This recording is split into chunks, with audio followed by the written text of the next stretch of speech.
Salut à tous, j'espère que vous allez bien et on se retrouve aujourd'hui pour parler de Lorenzo Pellegrini. Bienvenue.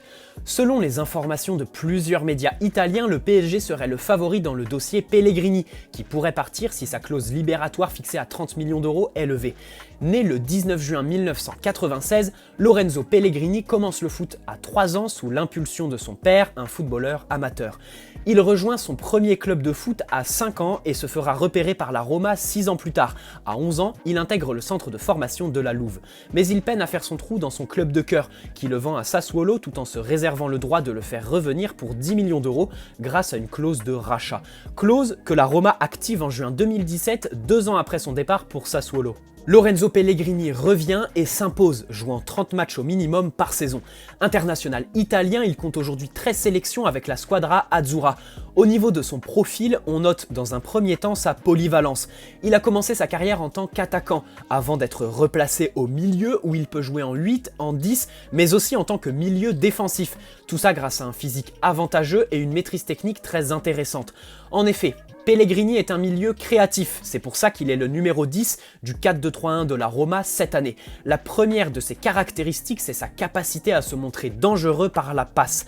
Bien sûr, pour caractériser tout ça, on peut prendre les 8 passes décisives qu'il a délivrées cette saison. Ce n'est pas le genre de milieu qui fera tourner le ballon et temporisera. Bien sûr, s'il n'a pas de solution, il sait dribbler et attendre le bon moment, mais s'il peut donner de la verticalité, casser des lignes ou chercher un partenaire dans l'espace, il le fait très bien. D'ailleurs, en Serie A, c'est le joueur qui réalise le plus de passes clés par match, un peu plus de 3 en moyenne. Mais est-ce que le PSG a vraiment besoin de ce genre de milieu très tranchant par la passe et créatif ? Ici, force est de constater que non. Pellegrini est créatif et fait très mal à l'adversaire par des passes qui font avancer son équipe sur le terrain, mais ça, le PSG n'en a pas vraiment besoin. Il sait aussi se déplacer dans la surface pour se montrer dangereux devant le but. Il s'est marqué par une diversité dans son approche technique de la finition, mais ici c'est pareil, le PSG n'a pas forcément besoin de quelqu'un qui sait marquer. Par contre, sans ballon, son profil est très intéressant. En effet, Pellegrini est le milieu moderne dans toute sa splendeur, capable d'être très actif dans le pressing et dans le contre-pressing. Il ne dégagera jamais la nonchalance qu'un Draxler peut dégager par exemple. Non, Pellegrini est agressif et ne lâchera jamais. D'ailleurs, dans cet exercice, il y a une statistique très intéressante. Pellegrini récupère en moyenne un ballon par match dans le dernier tiers du terrain, ce qui témoigne de la pression qu'il est capable de mettre sur l'adversaire et la volonté de faire jouer son équipe plus haut sur le terrain.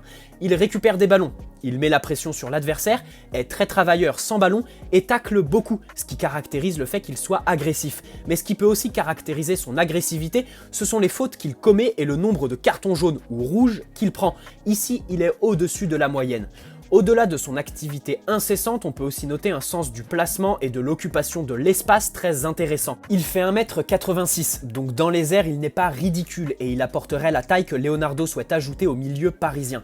Par contre, ce n'est clairement pas le milieu à vocation défensive que le PSG recherche. Même si sa polyvalence lui permet de jouer plus bas sur le terrain, il n'y a pas assez de garantie et c'est en numéro 10 qu'il excelle avant tout. Deux facteurs intéressants arrivent. D'abord, il a 23 ans et possède une marge de progression très intéressante. C'est un joueur pour l'avenir que Leonardo peut recruter pour le long terme et non pour combler les besoins du PSG à court terme. On rappelle que le directeur sportif parisien pense que 2 nouveaux milieux seraient l'idéal pour Paris cet été. Du coup, en plus du milieu défensif, Pellegrini pourrait être une bonne solution. Et dans un second temps, son prix fait de son possible transfert une affaire séduisante. En effet, sa clause libératoire est fixée à 30 millions d'euros, ce qui n'est pas démentiel et l'acheteur pourrait payer Pellegrini sur 2 années, 15 millions d'euros sur l'année en cours et 15 millions sur l'année prochaine.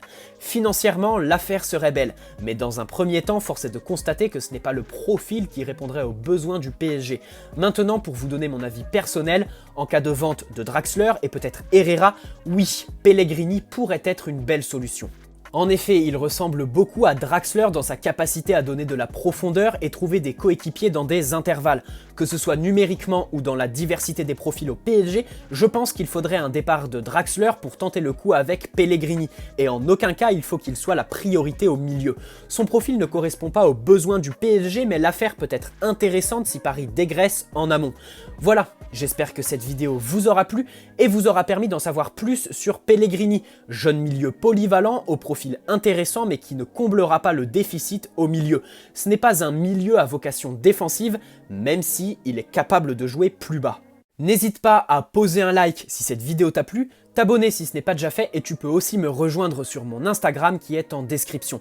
Comme d'habitude, j'attends vos avis sur Pellegrini et un possible transfert vers Paris dans l'espace commentaire. Bonne soirée à tous, allez Paris, ciao!